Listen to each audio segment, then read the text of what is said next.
मुंबई में ईद मिलाद की छुट्टी अब 8 सितंबर को होगी। गणपति विसर्जन को देखते हुए महाराष्ट्र सरकार ने 5 सितंबर को छुट्टी रद्द की। 8 सितंबर को रहेगी छुट्टी। लालबाग चौराहा में चरण दर्शन की लाइन बंद। 5 सितंबर की रात 12 बजे से मुख दर्शन भी बंद होगा। कल विसर्जन। महाराष्ट्र की सियासत में एकाएक आईपीएस अंजना कृष्णा सुर्खियों में आ गई हैं। सोलापुर में तैनात अंजना ड्यूटी के दौरान अपने नियमों पर अड़ गई। उन्होंने फोन कॉल पर डिप्टी सीएम अजित पवार को पहचानने से मना कर दिया। इसके बाद डिप्टी सीएम अजित पवार को गुस्सा आया। मुंबई के पास सिर्फ मुस्लिमों के लिए टाउनशिप की तैयारी से हंगामा खड़ा हो गया है। राष्ट्रीय मानव अधिकार आयोग ने धर्म विशेष के लिए सोसाइटी बनाने के लिए नोटिस जारी किया है। ये नोटिस महाराष्ट्र के चीफ सेक्रेटरी को भेजा गया है। मुंबई में शुरू हुई नई एसी बस सेवा। रूट A84 चलेगी डॉक्टर श्यामा प्रसाद मुखर्जी चौक से ओसिवारा डिपो तक। पोस्टल रोड के जरिए यात्रियों को मिलेगा नया सफर अनुभव। मुंबई में अगले कुछ घंटों में जोरदार बारिश। मौसम विभाग ने अलर्ट जारी कर नागरिकों से सतर्क रहने की अपील की। गेटवे ऑफ इंडिया और मरीन ड्राइव पर उठी ऊंची लहरें। थाने, पालघर सहित कई इलाकों में भारी बारिश की दस्तक। दहिसर के ऑर्चर्ड प्लाजा टावर में लगी भीषण आग। मलाट की पटाखा दुकान में जलकर खाक, मचा हड़कंप। आजाद मैदान में आंदोलन पर बैन की मांग। दक्षिण मुंबई के लोगों की परेशानी का हवाला देकर उठी आवाज। मुंबई लोकल में यात्रियों को बड़ी राहत। 4,826 करोड़ में खरीदी जाएंगी 238 एसी लोकल ट्रेनें। महिला आईपीएस को अजित पवार ने फोन पर धमकाया। वीडियो सोशल मीडिया पर वायरल। बोले, एक्शन रोको। अफसर का जवाब, कैसे मानूं कि आप बोल रहे हैं।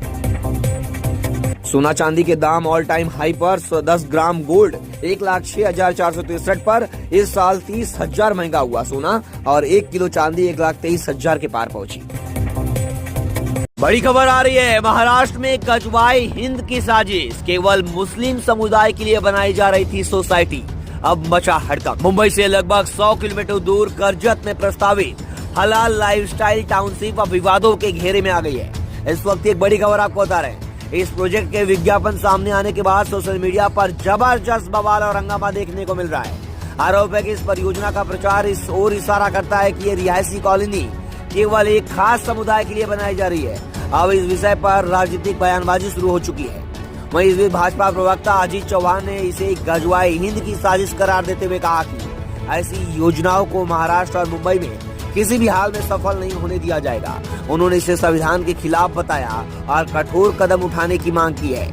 वहीं मानव अधिकार आयोग ने रिपोर्ट भी मांगी है सरकार से। अब सिर्फ एक धर्म के लोगों के लिए घर बनाए जाएंगे, इसी धर्म के लोगों को घर बेचे जाएंगे।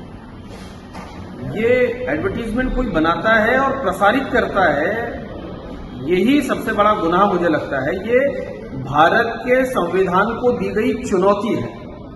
इस तरीके से एक इलाके में एक ही कम्युनिटी को घर बेचे जाएंगे, एक तरीके से ये गजवाए हिंद है। ये भारत के संविधान में जिस तरीके से सभी लोगों को पूरे अधिकार दिए गए हैं, उसके खिलाफ ही ये बात है।